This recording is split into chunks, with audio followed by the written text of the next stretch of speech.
महाराष्ट्र के deputy CM Devendra Fadnavis ने भी आलाकमान को इस्तीफे की पेशकश की। फडणवीस ने महाराष्ट्र में बीजेपी के खराब प्रदर्शन की जिम्मेदारी खुद ली और डिप्टी सीएम की पोस्ट से इस्तीफे की पेशकश की।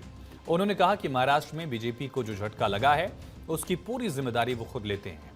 फडणवीस ने कहा कि वो अब अपना पूरा फोकस महाराष्ट्र के विधानसभा चुनाव पर करना चाहते हैं। ऐसे में उनकी आलाकमान से रिक्वेस्ट है कि वो सरकार की जिम्मेदारी से फ्री करें ताकि वो संगठन में काम कर सकें। दरअसल इसी साल लोकसभा चुनाव के बाद अब महाराष्ट्र में विधानसभा चुनाव की भी बारी आएगी। साल के आखिर में वहां विधानसभा चुनाव है। फडणवीस ने कहा कि महाराष्ट्र में बीजेपी को जैसे रिजल्ट्स की उम्मीद थी वैसे नतीजे नहीं मिले। ये नैरेटिव की लड़ाई थी जिसमें पार्टी पीछे रह गई।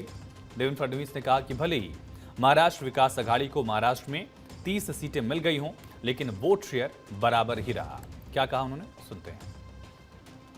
महाराष्ट्र में चूंकि एक प्रकार से भारतीय जनता पार्टी की सारी जिम्मेदारी महाराष्ट्र में एक लीडर के रूप में मेरे ऊपर थी, तो ये जो हमारा महाराष्ट्र में डिबैकल हुआ है या जो हमें एक प्रकार से हार मिली है, हमारी सीटें कम हुई है, इसकी पूरी जिम्मेदारी ये मेरी है। मैं इस जिम्मेदारी को स्वीकारता हूं। कहां कमियां रही है उसको पूरा करने की कोशिश करूंगा। मैं भागने वाला आदमी तो हूं नहीं और जोरों से मैदान में उतरूंगा और हमारी पूरी पार्टी को साथ में लेकर हम लोग वापस नई स्ट्रैटेजी तैयार करेंगे और नई स्ट्रैटेजी तैयार करके हम लोग जनता के बीच जाएंगे। जनता का जो विश्वास है उस विश्वास को हम लोग संपादित करेंगे।